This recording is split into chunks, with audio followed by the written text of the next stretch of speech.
My name's David. I go by Dav. I'm a rapper from Milton Keynes, or Leighton Buzzard, if you know Leighton Buzzard. My Instagram is dav.lisp. I got into what I do because I started by writing, and I like poetry, I like writing it, but I didn't like hearing it back. I wanted to be behind a beat, and the only way which I could enjoy it was behind the beat. So that's just it was the medium I found, and as soon as I realised, that's what I stuck with. I do what I do because I don't know what I'd fill that hole with if it wasn't writing and rap, because the buzz you get from writing and rap is better than any drug, and there's no way I couldn't do it. I don't think I follow the trends. I don't listen to as much hip hop as I used to. I don't listen to as much rap as I used to. I listen to it in peaks and troughs, and I do get inspiration, but I don't think I follow any particular trend. I think when I hear a beat that I like, regardless of the style, that's what I'll listen to. Like that's the way it works for me. If I feel the inspiration, that's the track I'll write over. It doesn't matter of the genre. So it means that rather than following any trend, I just follow what sounds right. Background, I was actually in finance for 10 years, and I switched over about 8-9 months ago in the move to London, and a way to get to London and push music. I've written and done rap for about 8 or 9 years. So yeah, I started when I was 20. I'm 29 now. So before that, I still wrote, but I just didn't rap. And now it just means that what I've done is I've just pushed it and made sure that it's part of everything I do. So it's gradually started as a small part of my life and just become a really big part of my life. So my day job now is sales. So now I do a job which is basically involving me just talking to people, and it's funny the comparison going from doing something which is just stuck away to doing something where I speak to people every day. It gives me the confidence to do stuff like going and doing music. So if I go on a stage and I don't know anyone there, that's kind of fun. That to me is like a nice challenge. I think, yeah, the challenge of it is my favourite bit. But yeah, my opinion and the way I feel about rap, I've definitely got more confident because I've just stopped doing something I didn't like, started doing what I love.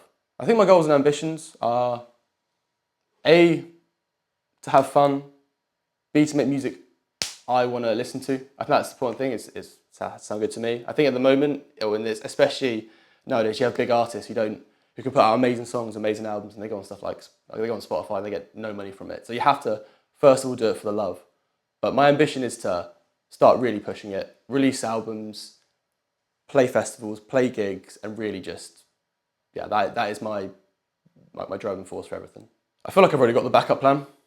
So I got a qualification, got a degree. If things didn't go well, I could fall back on that. But I've got that backup, and now I feel like I'm playing on like free time. I feel like I can just not have to worry about it at the moment. There's never any worry for it at the moment. It's just absolutely going for it. So yeah, 3 words that describe me. I'm always bad at making those decisions, but I'd probably say surrealist when it comes to rap. It's definitely high energy. And the other one, I couldn't decide between angst and humour, because most of my songs have an element of angst and definitely have an element of humour. I think I can't help but try and make people laugh as well when I'm playing. It's just I think like laughter and enjoyment of music go hand in hand, and it's the same sort of thing to me. The whole thing is a performance. In the next 5 years, I see myself releasing albums, playing gigs, and actually, just sign to a small record label, basically. That's the ideal. One which means that I can go out and do the gigs, have the freedom, but also just play to fans who actually want to come and hear like more the underground side of stuff. For the type of rap that I want to do, I think the best way to do it and what suits it is to hit those small record labels and get that small core of fans, and that will buy your albums, will come to your gigs, buy the merch, and do it that way, and do it like and that way I think I can only really be done with a small label. I couldn't see how that would work with a large label. My inspiration comes from just everyday experiences. I think a lot of the time I'll use it as a way to reflect. So I'll use writing and rapping as a way to gain grounds on the way I felt, put it all in words, understand it, put it down. And that to me is what makes it genuine as well. I don't really ever rap about me rapping or anything like that. It's not the bravado. It's more I want to do a stream of consciousness that works as a story, but doesn't have to be as tangible as that. It can be a bit more, but more surrealist, essentially. In my creative process, I'll always start by writing a sentence which I try not to think about too much at first.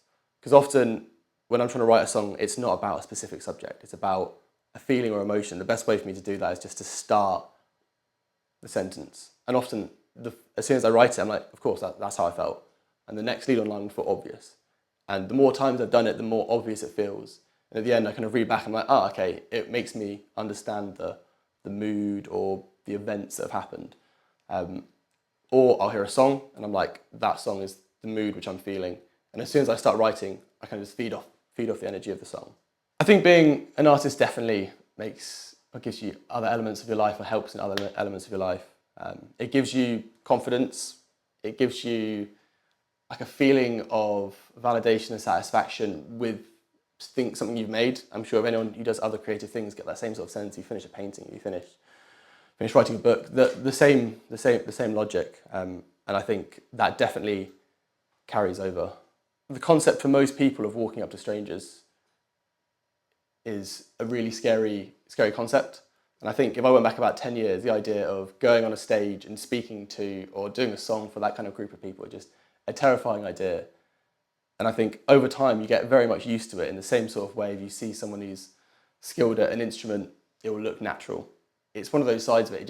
It means that I feel like I can have much more natural interactions with strangers. It means that my ability to break down the conversational barrier has been helped a lot. And I think that is owed to the confidence of making myself do music and speaking on a stage about how I feel. I'm always up for collaborating with other artists. I think that's my favourite thing about music, is collaboration. I think what I'm looking for is something very different to me. That's the ideal. I want something to sound different to me.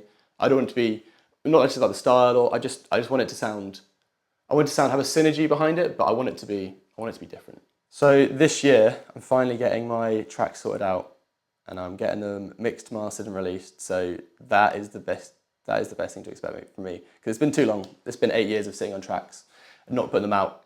So yeah, this is the year I'm actually releasing them. I think my own biggest critic. Like, each time you do it, you dislike it within a few weeks. But I think I've now realised that that's always going to be the way. You need to release it and accept it. I think you can wait for a long time to release something. And I regret that I've waited for so long. I kept putting reasons in front of me. And now I've got to the stage, I'm like, no, put the deadline and just make myself do it. There's been no logical reason. I think it's just own biggest critic. I think people take me seriously because it's what I take seriously. So I think if you're going to want to listen to someone, you're going to want to listen to someone who actually cares about it and this is what they want to do. It's not something they're doing for an image. It's not something they're doing because they can. It's something which drives them. And I think that's when people see me play or listen, hopefully that's what comes across. Why should people choose me to listen to over someone else? I think that's probably a question which I'll always struggle with. I think I'll always be my own biggest critic in those senses. But I think once I talk to people in general, it's kind of connecting to people. I feel like often when I'm going to these events and I speak to people after, it's the connection side of it. Like, I don't want to just release a song in your life and leave it. I want to release a song and then I want to know what you think of it. I want to be part of the experience side of it as well. I don't just want it to be a song released and then you just consume it. I want it to be more than that. Once the music's out, obviously, I'll be on Spotify, but for now, you can find me on Instagram, just dav.lisp, dav.lisp. That'd be great. Oh yeah, I'm 521.